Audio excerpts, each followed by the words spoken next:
Hello बच्चों, तो आज हम करने वाले हैं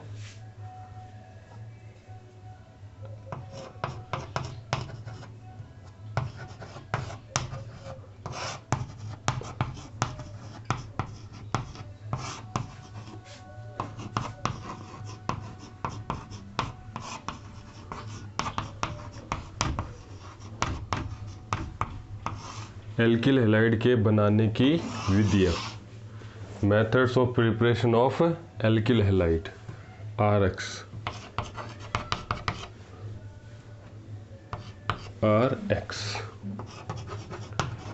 मेथड्स ऑफ प्रिपरेशन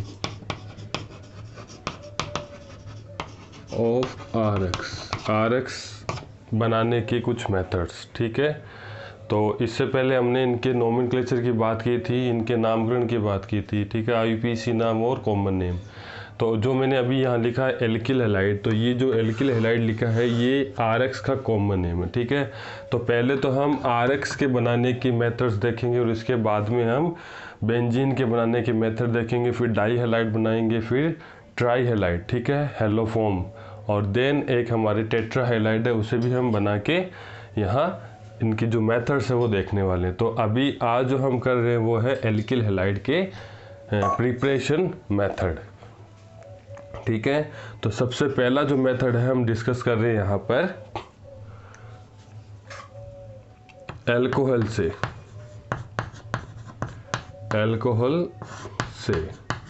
यानी कि हम इन एल्किल हैलाइड को प्रिपेयर कर सकते हैं किन से? अल्कोहल से, फ्रॉम अल्कोहल। तो अल्कोहल से हम इन्हें कैसे प्रिपेयर करेंगे? देखो, अल्कोहल की रिएक्शन अगर हम 3 टाइप से करें, 3 रिएजेंट के साथ करें। पहला रिएजेंट है हमारा HX के साथ,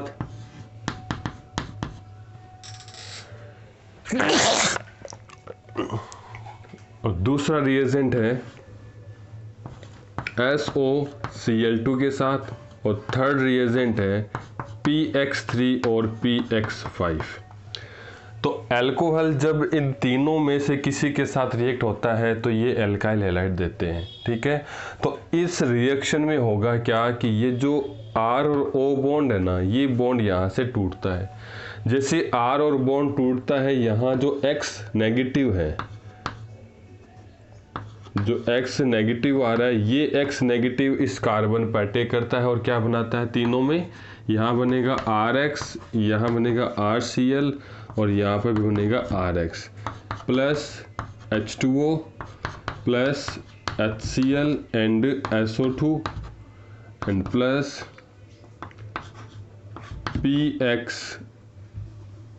इसमें दोनों में अलग अलग बनेगा, PX3 में अलग बनेंगे और PX5 में अलग बनेंगे। तो अभी हम केवल RX ले लेते हैं। ठीक है, तो अल्कोहल से अगर हमें RX प्रिपेयर करना हो तो हमारे पास 3 मेथड है कि जब अल्कोहल को HX के साथ रिएक्शन करवाएंगे तो हमारे पास एल्किल हैलाइड बन सकता है, एंड SOCl2 के साथ करवाएंगे तो RCl बनेगा, और PX3 और PX5 के साथ करवाएंगे तो भी RX बनने वाला है। तो अल्कोहल से हम 3 टाइप से प्रिपरेशन मेथड यूज़ करके RX बना सकते हैं। ठीक है, अब हम इनको 1 बाय 1 तीनों को पढ़ने वाले हैं थोड़ा डिटेल में। ओके, तो सबसे पहला हम मेथड करते हैं HX के साथ।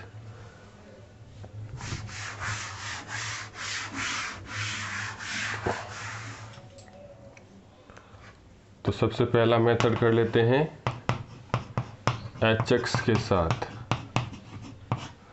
तो देखो, HX के साथ अगर अल्कोहल की रिएक्शन करवाएं तो HX में हाइड्रोजन पॉजिटिव चार्ज होता है और X नेगेटिव चार्ज होता है। ठीक है, अब इसमें जो हाइड्रोजन है वो क्या है? इलेक्ट्रॉन डेफिशिएंट है, यानी कि इलेक्ट्रॉन न्यून है जिसके पॉजिटिव चार्ज है। और ऑक्सीजन जो है अल्कोहल का, इस अल्कोहल के ऑक्सीजन पे क्या होता है? लोन पेयर ऑफ इलेक्ट्रॉन होते हैं। अब ये जो लोन पेयर ऑफ इलेक्ट्रॉन है ये क्या होते हैं कि इस पॉजिटिव हाइड्रोजन को डोनेट कर जाते हैं। यानी कि जब भी अल्कोहल किसी एसिड से रिएक्ट करेगा तो अल्कोहल कैसे बिहेव करेगा? Alcohol as a base behave करेगा। मेरी बात समझ में आ रही है? बेस का मतलब कौन सा बेस? ब्रॉन्स्टैंड बेस, जो क्या करता है? H+ को एक्सेप्ट करता है। ये क्या हो जाएगा? ब्रॉन्स्टैंड बेस, जो करना क्या है, एक्सेप्ट H+, यानी H+ को ग्रहण करेगा। तो जैसे ये H+ को ग्रहण करेगा तो ये जो लॉन पेयर ऑफ इलेक्ट्रॉन है ये क्या कर दिए जाएंगे, हाइड्रोजन को डोनेट कर दिए जाएंगे। तो जैसे ही हाइड्रोजन को डोनेट किया जाते हैं तो ये जो H और X का बॉन्ड है ना, ये क्या हो जाएगा, ब्रेक हो जाएगा। तो यहाँ पे सबसे पहले क्या बनने वाला है, RO, ये H और ये H, और इस ऑक्सीजन पे जिसने इलेक्ट्रॉन पेयर को डोनेट किया है उस पे क्या आ जाएगा, पॉजिटिव चार्ज आ जाएगा। ये जो हमारे पास आयन बना है इसे कहते हैं oxonium ion, alkyl oxonium ion,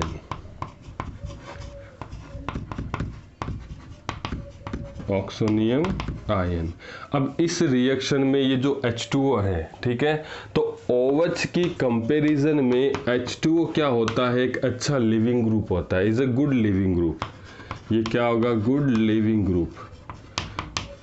तो गुड लिविंग ग्रुप का मतलब क्या होता है कि ये जो H2O है ये OH की कंपैरिजन में जाने में ज़्यादा फेवर करता है, यानी ये किसी भी कार्बन से ज़्यादा जाता है in compare to OH।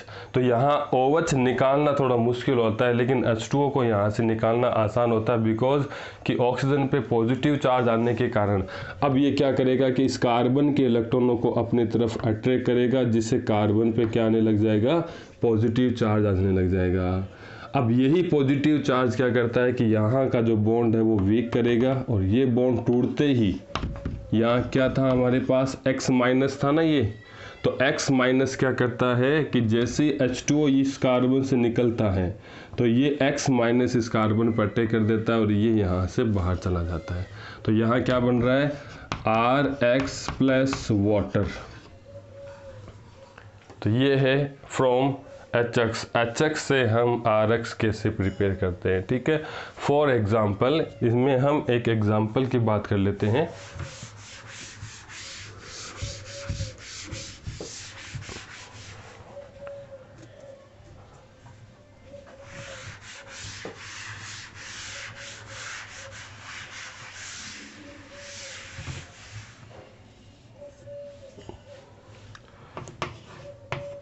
CH3CH2OH, इससे कहते हैं एथेनॉल, ठीक है। इस एथेनॉल की रिएक्शन हम करवा देते हैं HCl से, ठीक है। तो यहाँ क्या बन रहा है, देखो ये निकल जाएगा, सीधा सा कर रहे हैं हम। OH जो है वो किसके साथ कंबाइन होना चाहिए भाई, H+ के साथ ही होगा ना, क्योंकि H+ ही तो होता है जो इलेक्ट्रॉन एक्सेप्ट करेगा, किससे, ऑक्सीजन से, एल्कोहल के ऑक्सीजन से, ठीक है ना। और ये जो Cl होगा ये तो माइनस होता है, और यही क्या करेगा, इस कार्बन पे अटैक करेगा जहां OH जोड़ रखा है हमने। तो यहाँ क्या बन रहा है, CH3CH2Cl प्लस वाटर, ये बन गया एथाइल क्लोराइड, इसे कहते हैं एथाइल क्लोराइड, कॉमन नेम लिख रहा हूँ मैं। अब यहाँ पे एक ध्यान देना है कि ये जो हमने अल्कोहल यूज किया है, तो अल्कोहल भी क्या होता है, देखो कार्बन की डिग्री के आधार पर डिफरेंट टाइप के होते हैं ना, 1 डिग्री, 2 डिग्री और 3 डिग्री हमने बात की थी। तो अब ये जो डिफरेंट टाइप के अल्कोहल है, ठीक है, डिग्री के बेसिस पर, तो इनकी जो रिएक्टिविटी है, इनकी जो क्रियाशीलता है HCl के साथ क्रिया करने की, वो क्या होगी, थोड़ी डिफरेंट होगी, यानी तीनों की सेम नहीं होती। तो अगर हम तीनों डिग्री अल्कोहल ले लें, 1 degree alcohol ROH, 2 degree alcohol और 3 डिग्री अल्कोहल, तो इन्हें हम कैसे बनाएंगे, देखो 1 डिग्री अल्कोहल तो ऐसे बनेगा, जो एथेनॉल हमने बना रखा है, एक कार्बन से जोड़ना है तो ये 1 डिग्री हो गया। 2 डिग्री अल्कोहल की जब हम 2 कार्बन से जोड़ देते हैं तो ये बन गया हमारा 2 डिग्री अल्कोहल, और 3 डिग्री अल्कोहल जब हम 3 कार्बन से जोड़ देंगे। तो ये तो बात आपको पता होनी चाहिए, हमने पढ़ी भी है।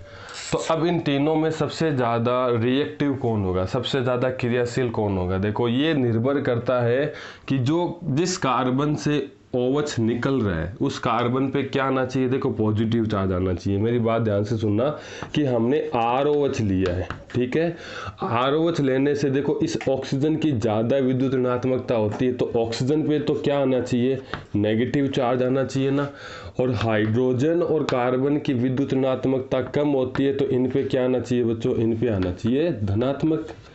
अब जिस कार्बन पे धनात्मक चार्ज आ रहा है, तो हमने कार्बोकेटाइन पढ़ रखा है कि कार्बोकेटाइन का क्रम क्या होता है कि जिस कार्बन पर ज़्यादा मैथिल समूह जुड़ रखे हैं, देखो यहाँ 3 मैथिल समूह जोड़ रखा है, यहाँ 2 मैथिल समूह जुड़ रखे हैं, यहाँ पे 1 मैथिल समूह जुड़ रखा है। ठीक है बच्चों, अब देखो ये भी कार्बन पॉजिटिव कार्बन होगा, ये भी पॉजिटिव कार्बन होगा, ये भी पॉजिटिव कार्बन होगा। ठीक है, अब ये जो CH3 है ये क्या होते हैं, प्लस I ग्रुप होते हैं। ठीक है, ये हमने पढ़ रखा है, मैंने GOC में हमारा जो एक टॉपिक है, तो GOC में हमारा टॉपिक है, मैंने पढ़ाया है I प्रभाव क्या होता है, तो आप उनको ज़रूर देखें। हमारे GOC की प्लेलिस्ट है, उसमें आप जाके I प्रभाव, इंडक्टिव प्रभाव ऐसे लिखा हुआ है, आप उनको ज़रूर देखें, आपको समझ में आ जाएगा कि ये जो I प्रभाव है ये किस प्रकार किसी धनात्मक कार्बन को स्थायी करता है। ठीक है बच्चों, तो जितना ज़्यादा I प्रभाव होगा धनात्मक कार्बन उतना ही ज़्यादा स्थायी होगा, और जो ज़्यादा स्थायी होगा वो ज़्यादा क्रियाशील भी होगा।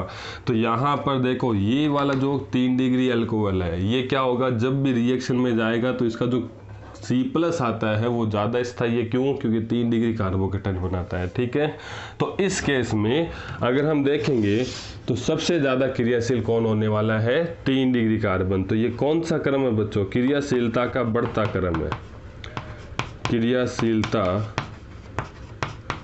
का बढ़ता क्रम। मेरी बात समझ में आ रही बच्चों कि कैसे 3 डिग्री अल्कोहल सबसे ज़्यादा क्रियाशील होता है। क्यों, क्योंकि 3 डिग्री अल्कोहल ही क्या करता है, स्थायी कार्बोकेटाइन बनाता है। ठीक है, तो जो स्थायी कार्बोकेटाइन बनाएगा वो ज़्यादा क्रियाशील होने वाला है। मेरी बात समझ में आ रही है। तो यहाँ पे हमने क्या यूज़ किया था, यहाँ पे हमने 1 डिग्री अल्कोहल लिया था। ठीक है, अब 1 डिग्री अल्कोहल सबसे कम क्रियाशील है। अब क्रियाशील कम होगा तो इसकी अभिक्रिया करने की जो गति होगी वो क्या होगी, धीमी होगी। यानी कि अब ये 1 डिग्री अल्कोहल HCl से क्रिया तो करेगा लेकिन बहुत ही स्लो करेगा, बहुत ही धीमे करेगा। तो इसकी गति को कैसे बढ़ा सकते हैं, कि भैया इसकी गति को बढ़ा सकते हैं अगर हम इसमें उत्प्रेरक डाल दें। कि उत्प्रेरक कौन सा डालेंगे इसमें, कि ZnCl2। अगर आपने इसमें ZnCl2 डाल दिया है, यानी कि इस अभिक्रिया में अगर ZnCl2 हमने मिला रखा है, तो ये अभिक्रिया जो है वो फास्ट गति से होगी, इसकी जो रेट है वो बढ़ जाएगी, और जो प्रोडक्ट बनने का टाइम है वो क्या हो जाएगा, कम हो जाएगा, जल्दी जल्दी बनने लग जाएगा। तो 1 डिग्री के केसेस में हम क्या करते हैं, उत्प्रेरक का ज़्यादा इस्तेमाल करते हैं। ठीक है बच्चों, अब ये तो बात हो गई हमारी